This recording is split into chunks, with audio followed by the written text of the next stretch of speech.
This is a Dayton 24/7 Now Code Red weather alert. That's right. We are turning our set red tonight for a code red weather alert. A live look now at Bradenton Beach in Florida as Helene made landfall as a Category 4 hurricane. The deadly storm, now a post-tropical cyclone, and is moving its way north, including right here in the Miami Valley. You can see now it's much calmer than it was last night when that storm hits. Even a little bit of sun there, I think. So at least 40 people have died in 4 states across the South. We'll take a closer look at what those areas are seeing in just a few minutes. But first, we're already feeling the impact of Helene here in the Miami Valley. So a live look from our Eco Plumbers sky cam now. We have seen some rain, but the wind is going to be the big story tonight, reaching upwards of 50 miles per hour. Meteorologist Tim Boyd is tracking this for us now in studio. Tim. Yeah, so we are under code red tonight. We will not be under code red later tonight, as we do expect these winds to slowly diminish. But right now we are dealing with 60+ mile-per-hour wind gusts in some region. Wilmington recorded a 67 mile-per-hour wind gust. Down trees, we've been getting a lot of reports of down trees. Power outages. Right before we jumped on air, I took a look at AES's website. They were at over 89,000 power outages in the Miami Valley right now, getting close to around 300,000 for the entire state of Ohio. So we do have a high wind warning in place. You can see right here, this like orangish brown that you see until 10 p.m. this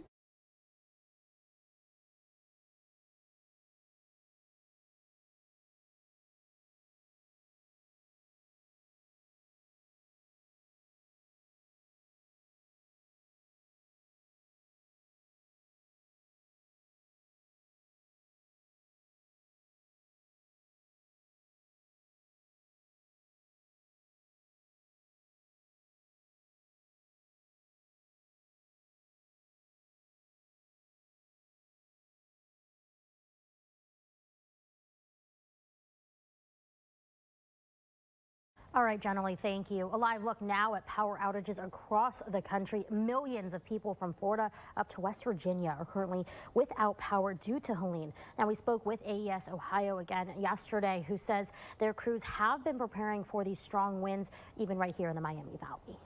And the southern states are now recovering from Helene passing through. Florida, Georgia, and the Carolinas have all been hit with severe flooding and damage. Gracie Matisse from our sister station in Asheville, North Carolina, shows us the flooding they're seeing down there. Well, you're looking at Hendersonville Road behind me here in Biltmore Village. We're right next to All Souls Cathedral.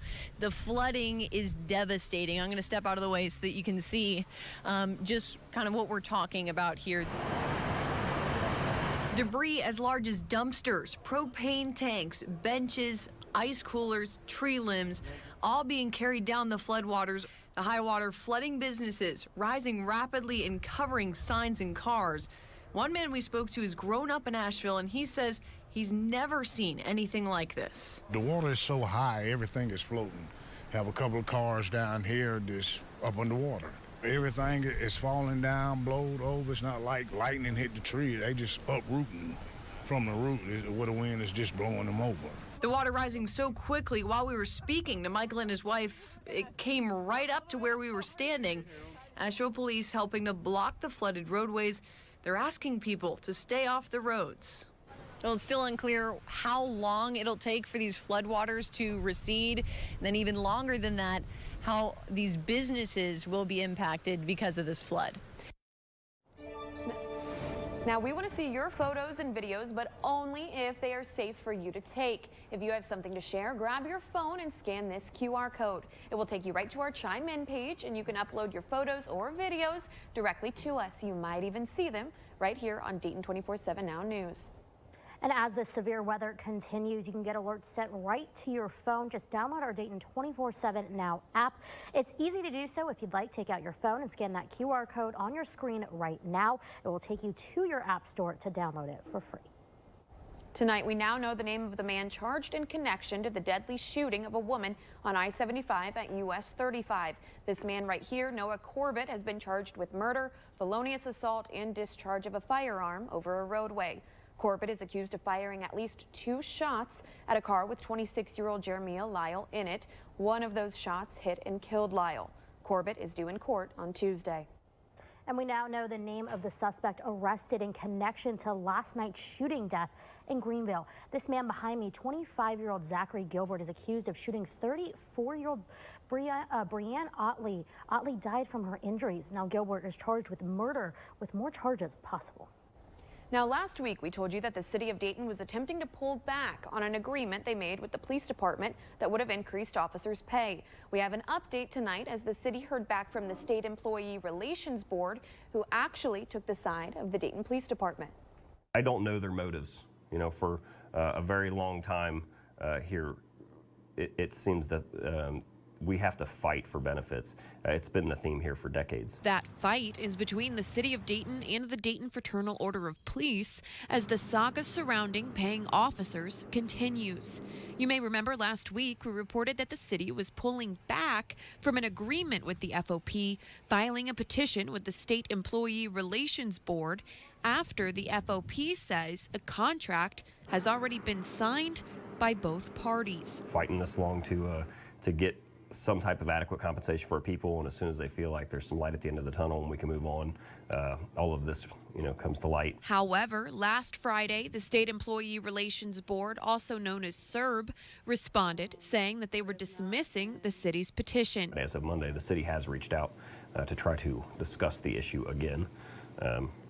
From our position, that there's not much to discuss. For the city manager's office to put out the statements that we don't have a signed contract is completely disingenuous. In the statement he's referring to, city manager Shelby said, quote, "The city is not denying or attempting to undo the contract as no contract has been signed. The tentative agreement has been ratified by FOP and the city. What is in dispute is the meaning and application of the pay steps." But Sergeant Thomas says that's not the case. It's not truthful to spread that to the community. They've been around long enough. They know what we have. When you have a signed agreement between the leadership of both parties, and that agreement is then voted on by the voting members of each party, that is your agreement. He also says that what all of this boils down to is the city having the chance to prove their support for their police officers. But it's not happening. When you don't have an employer that's backing you, unfortunately, you have to sever ties with the community that you want to serve and find a place that you have better support from your employer. That was Lydia Bice. Mayor Jeffrey Mims Jr. holding his third annual citywide youth summit today. Now, he hosted around 300 students from local high schools. Around 20 groups from all across our region came out to talk about mental health, leadership development, and future career pathways. These are all the things that are affecting our young people every day. And we talked to them about being able to navigate all the challenges that they have as a youth, so when they go through and finish high school, they're in a position to make a positive contribution to our community. The city says this event grows bigger each year, and they plan to continue holding it. We're learning more tonight about what caused that styrene leak near Cincinnati. The latest on the federal investigation after the break. And Oktoberfest kicked off for the weekend. We have a look at what to expect if you're planning on heading on out. And a look at current conditions as well as what you can expect for the next couple of days across the Miami Valley. You're watching Dayton 24/7 now.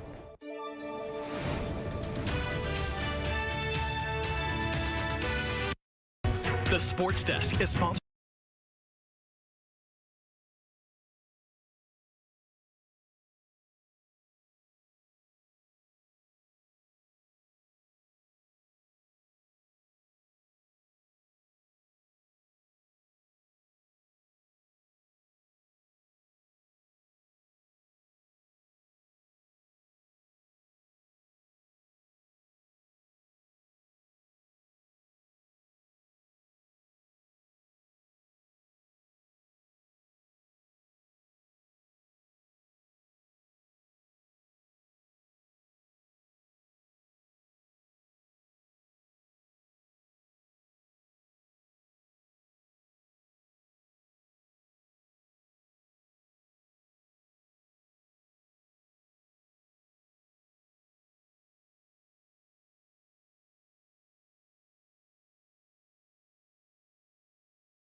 window, presented by the National Weather Desk.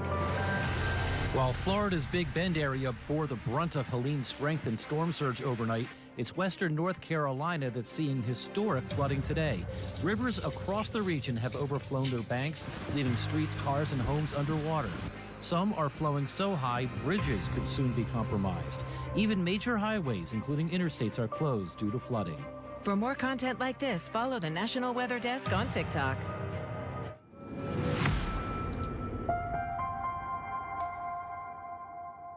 A live look from our Troy traffic camera right now. It's still looking a little rainy. Tim, what are you seeing out there? Still lots of rain out there. The winds have started to subside in some regions. It's still a little gusty in most of the region, but we're not seeing those 70-mile-per-hour wind gusts that we have, or close to 70-mile-per-hour wind gusts, I should be saying. But a live look at Doppler radar showing we're still seeing those oranges and reds and yellows, so still seeing lots of heavy rain this evening. And we've been watching this band right here as it continues to move into the region, dropping very, very heavy rains down to the west of Scioto right there. So that will continue moving as well. Now, the good news is behind this system, there's a little bit of dry air. You can see it drying out on the backside. So we'll have a brief lull in activity tonight before we have more showers the next couple of days, as the system isn't really going to go anywhere. It's going to move to our south and kind of linger in the area for a few days until a front comes and pushes it out. So you can see that lull in activity tonight dropping out, and on and off showers expected through the day Saturday, and another small chance for some showers on Sunday as well. Wind gusts across the area, another look at those. You can see, like we said, Wilmington 67. Fairborn had a wind gust of 52 and 55 down towards Vandalia. Federal Railway Administration investigators have now cleared the scene of Tuesday's chemical leak that caused mass evacuations near Cincinnati. A focus of the investigation, the amount of time it took that tank car full of styrene to get from Texas to Hamilton County, and how much additive was used to keep the chemical stable. David Winter brings us up to speed. According to the Central Railroad of Indiana's initial reports, the stabilizer in the tank expired, causing the styrene to polymerize, causing heat, then pressure, then release through a safety valve to avoid an explosion. That gas release forced hundreds of homes and businesses to evacuate. This engineer told us only having a choice between an explosion or a gas release is unacceptable. Okay, well, if that's the case and both outcomes are a disaster, then you better get some kind of warning system in there to warn the people who are running the train, at least. And that technology exists. We found 2 research and development companies who presented to the FRA wireless devices that would send back a signal to the railway, the shipper, or the receiver, whether heat and or pressure is building in a tank car. But that technology does not appear to be used, nor does the FRA mandate it. We dug into the records of the Pipeline and Hazardous Materials Safety Administration and found in the last 25 years there have been 233 incidents involving styrene, 74 of which resulted in vapor dispersions. Most were mechanical issues, but like in this latest incident, 3 were caused by used-up stabilizer. The Dayton Art Institute's annual Oktoberfest kicked off today with the Lederhosen lunch. Now, tonight's preview party was canceled due to weather, but this weekend's festivities are expected to go on as normal. We sent Melena Brown out to the fest this morning to get a look at what's in store this weekend.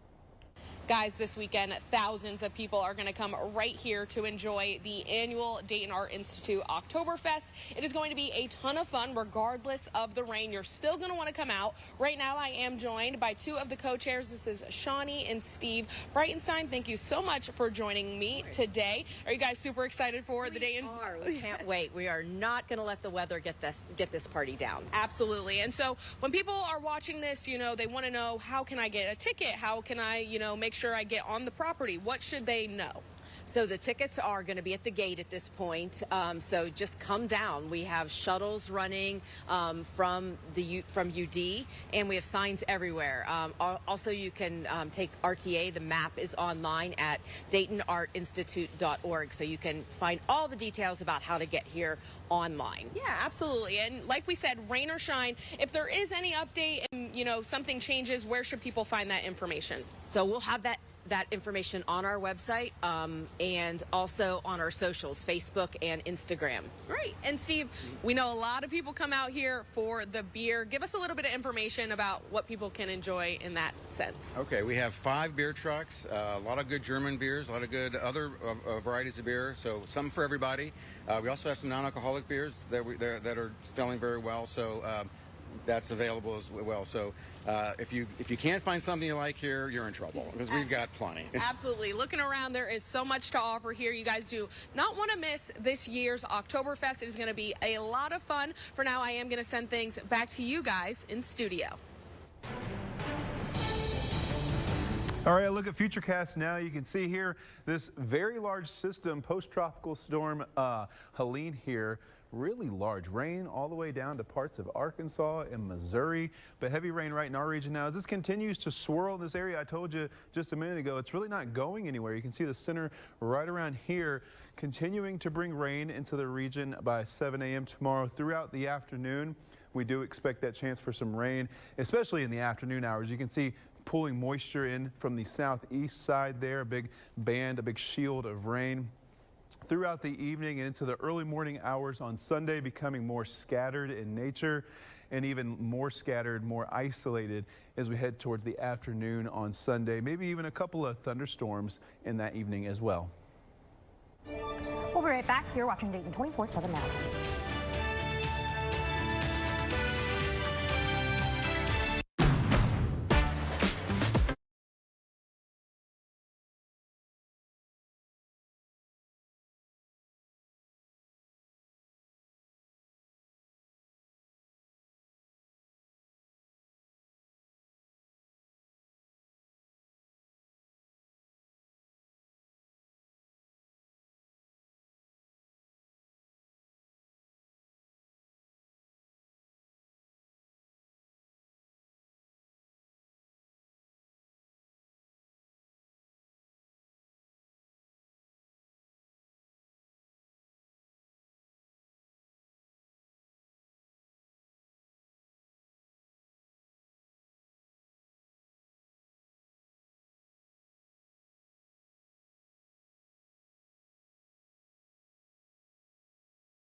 The Dayton 24/7 Now News app, brought to you by the Jeff Schmidt Auto Group. All right, one last look here at our 7-day forecast. You can see this weekend, another couple of soggy days here. Temperatures in the low 70s, right around 72 as we head into your Saturday. Sunday, 75, a couple of scattered showers across the region. There's a small chance for some rain on Monday, especially in the afternoon hours. And as we head towards Tuesday, we're generally going to be mostly cloudy, but there's a small, like 10 to 15% chance. But that's as the system finally begins to pull away. So a rainy weekend, huh? A rainy weekend, yeah. I mean, we need it. I mean, we've gotten a lot today. I haven't looked at totals yet because obviously it's still raining, but I know most locations have received well over an inch. So. And some football tonight, some not. So we'll see what happens. But we're over on Fox next. Sponsored by the Social Security Disability Lawyer.